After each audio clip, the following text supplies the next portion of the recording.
You watched their story at 2 in the morning, then closed the app, did not reply, did not like it, just watched it, and left. And somewhere in your head counted that as something. Like you did your part for the day. You have a message to them right now, somewhere, that you wrote and never sent. Maybe you still remember the first line. Here is the part that should actually bother you. You are not confused about how you feel. You have not been confused for a while now. What you are doing is waiting for them to feel it first, so that you never have to find out what happens if you say it and they do not feel it back. That is not patience. We are going to talk about what it actually is.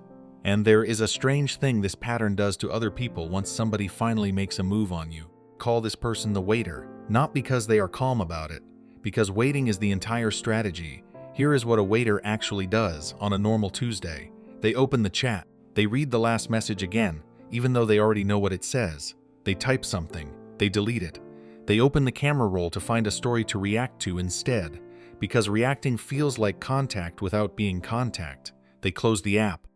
They check it again 4 minutes later in case something changed, even though nothing was going to change, because they are the only one who has not done anything. Then they tell themselves a story about why today still was not the day. And the story always sounds reasonable. I do not want to make it weird. What if they are just like that with everyone? It will happen naturally if it is meant to. Notice that none of those sentences are about the other person. Every single one is about protecting the waiter from finding something out.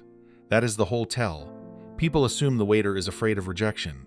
Close, but that is not quite it. A waiter can survive being unwanted. People survive that constantly. What a waiter cannot survive, or thinks they cannot, is the specific moment where maybe turns into no. Right now, today, nothing has been confirmed. So the silence still has hope folded into it.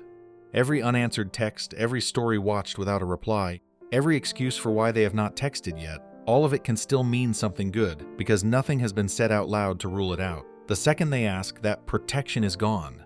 Whatever the answer is becomes real, permanently, officially. And a waiter would rather live inside a maybe forever than spend 30 seconds finding out it was actually a no. So it is not that they are scared to speak. They are scared of what speaking makes true. Here is the part that confuses people most about a waiter, including the waiter.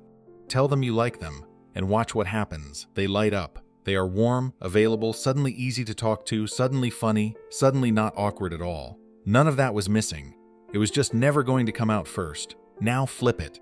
Ask that same person to be the one who says it first, and the lights go out. Same person, same feelings. Completely different person on the outside. This is not a contradiction, and it is not them being complicated for the sake of it. It is about who owns the moment if it goes wrong. If you confess and get turned down, that rejection has your name on it. You said it. You meant it. You have to carry it. If someone else confesses and gets turned down, that is their bruise, not yours. You were just standing there. So the waiter is not actually choosing between saying something and saying nothing. They are choosing between owning a risk and borrowing someone else's.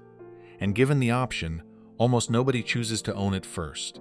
This is also why a waiter can seem completely fine, warm, easy, until the exact second the conversation turns toward who is going to say what first. Watch for that moment specifically. That is where the real personality hides. Here is what you have probably watched happen to someone else and never understood. Somebody seems distant. Hard to read. You start to think maybe they are just not that into it. Then one day, someone finally says something direct, and that same distant person turns around completely. Fast, warm, all in, almost overnight. And the easy read is that they only liked the attention, that they were lukewarm until someone made it easy. That is backwards. They were never lukewarm. They were sealed. A confession from someone else does not create feelings that were not there. It removes the one cost the waiter could never afford to pay themselves, which is being the one who has to live with the answer. Once somebody else has already taken that hit, there is nothing left to protect. So everything that was sitting there for weeks comes out all at once, because there is finally nothing left to lose by letting it. It looks sudden. It is not sudden. It was just locked behind a door with someone else's hand on the only key. A clean no hurts for a week, and then it is over. You know where you stand. You can move on for real, not the fake kind of moving on where you still check their stories. A maybe does not hurt like that. It just never stops. You do not get closure. You get years of almost, years of nearly, years of wondering if you missed something or said too little or waited one day too long. People who play this game for a long time rarely end up with one big heartbreak story. They end up with a long list of people who quietly drifted and no real answer for any of them, because there was never a real question asked in the first place. If you recognize yourself in this, here is what actually moves the needle, and it is not just be braver. 1. Catch yourself mid-pattern, specifically. Next time you watch their story and close the app, notice that you just did the thing. Out loud, in your head, name it. That was the avoidance, not patience. The pattern only survives when it stays unnamed. 2. Make the first move small enough that it does not feel like a confession. Text first with no excuse attached. Ask a direct question about their actual day. The goal is not the big moment.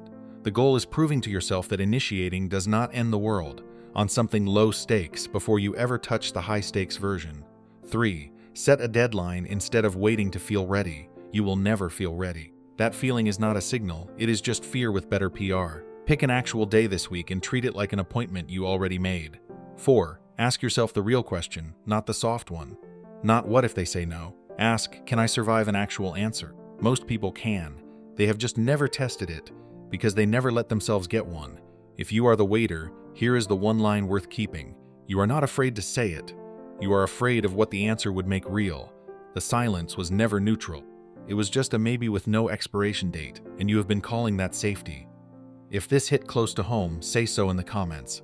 I read all of them, and you are not the only one with a message sitting unsent right now. See you in the next one.